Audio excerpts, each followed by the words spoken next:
नमस्कार दोस्तों, स्वागत है आप सभी का एक और नई बेहतरीन वीडियो के साथ। आज की वीडियो में मैं आप सभी को विडो पेंशन अगर कोई लेडीज़ लेती है या फिर अगर कोई हरियाणा में विधवा हो जाती है तो उसके बच्चों के लिए जो हरियाणा सरकार द्वारा पेंशन स्कीम चला रखी है उसके बारे में आप सभी को बताने वाला हूँ। किस प्रकार से आप पेंशन अप्लाई कर सकते हो और कौन कौन इसको अप्लाई कर सकता है। ठीक है, तो पहले मैं एक छोटा सा डाउट क्लियर कर देता हूँ। ये जो पेंशन है केवल दो बच्चों को ही दी जाती है, दो से अधिक होंगे तो उनको ये पेंशन नहीं दी जाएगी, उनकी केवल ओनली दो बच्चों को ही दी जाएगी। अगर चार बच्चे हैं तो उनमें से किसी दो बच्चों को पेंशन मिलेगी, यानी कि टोटल 4200 रुपये मिलते हैं। यानी कि एक बच्चे पर 2100 रुपये हरियाणा सरकार दे देती है और दो बच्चे में 4200 रुपये हर महीने प्लस में विडो पेंशन जो होती है वो दी जाती है हरियाणा सरकार की तरफ से। तो चलिए शुरू करते हैं आज की वीडियो। अगर वीडियो पसंद आए तो लाइक शेयर सब्सक्राइब करना मत भूलना। तो चलिए without wasting our time start करते हैं आज की वीडियो। सबसे पहले अपना किसी ब्राउज़र पर आ जाना है आपको। ब्राउज़र पर आकर आपको सरल हरियाणा लिख देना है। इसकी जो डायरेक्ट लिंक है वो मैं डिस्क्रिप्शन में भी डाल दूंगा हमेशा की तरह। सरल हरियाणा वेबसाइट पर आकर आपको अपनी आईडी लॉगिन कर लेनी है। ये सिटीजन आईडी है, ऑपरेटर आईडी नहीं है, याद रखना। इस बात की ज़रूरत नहीं है आपको सीएससी आईडी की। आप डायरेक्ट ऑपरेटर आईडी से भी इसको ओपन कर सकते हो। देन अप्लाई फॉर सर्विसेज पर व्यू ऑल अवेलेबल सर्विसेज पर आपको क्लिक कर देना है। इसमें ज़रूर नहीं है कि आपके पास सीएससी आईडी हो, आप खुद भी अपनी आईडी बनाकर अप्लाई कर सकते हो। ठीक है, और आईडी किस प्रकार से बनानी है वो मैंने दूसरी वीडियो बना रखी है।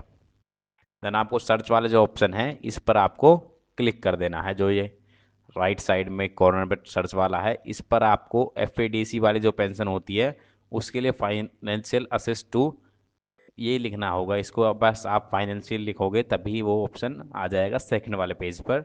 ठीक है, आप ध्यान से देखते रहिए, जो मैं ऑप्शन क्लिक करता रहूँगा वो आपको क्लिक करना होगा। ठीक है, जैसे मैंने फाइनेंशियल असिस्ट लिखा बस ओनली, तो देन सेकंड पेज पर आएंगे।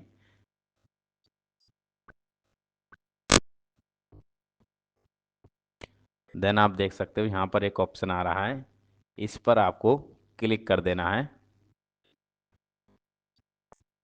यहाँ पर जो ये फॉर्म है, सो गाइस, जो फॉर्म जो है आपको अपलोड करना होता है वो ये वाला फॉर्म होता है। इसमें आपको किस प्रकार से भरना वो मैं आपको बता देता हूँ एक बार। बेसिकली जो है यहाँ पर आवेदन यानी कि जो विडो वूमेन होती है उसका इसमें फ़ोटो लगने वाला है।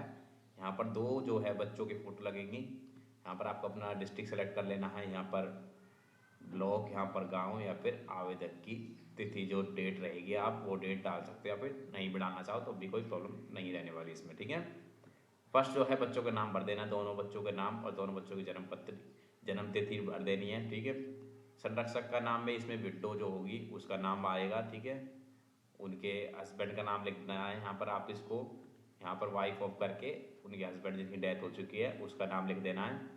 यहाँ पर आपको माता लिख देना है, यानी कि मम्मी लिख देना ही है।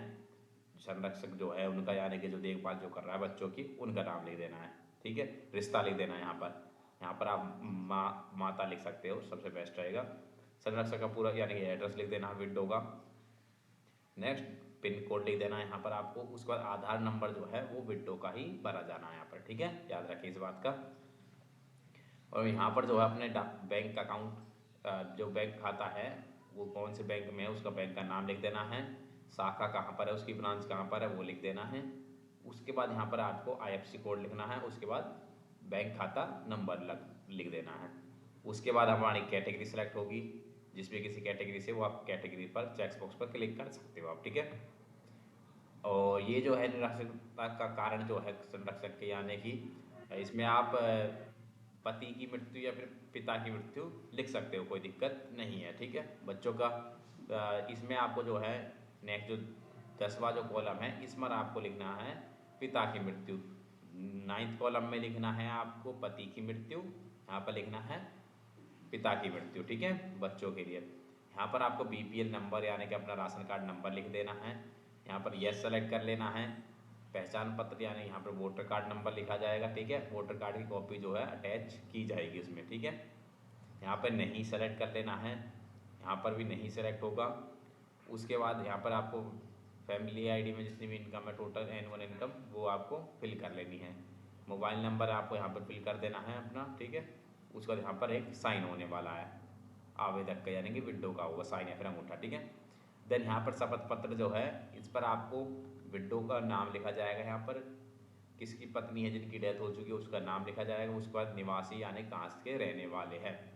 उसके बाद जो यहाँ पर जो है विडो के साइन या फिर अंगूठे लगेंगे। उसके बाद यहाँ पर जो है सरपंच या फिर जिससे भी आप सत्यापन करवाएंगे, यानी कि वार्ड मेंबर है या फिर सरपंच है या फिर पार्षद है या फिर किसी से भी आप किसी से भी आप मोहर और साइन लगवाएंगे, यहाँ पर अपने सरपंच से मोहर और साइन लगवाइए। उसका उसका नाम और उसका पद लिखना है। ये आपको फॉर्म इतना फिल करने के बाद आपको जो है अपलोड करना होगा लास्ट में, ठीक है। चलो नेक्स्ट हम प्रोसेस करते हैं अब।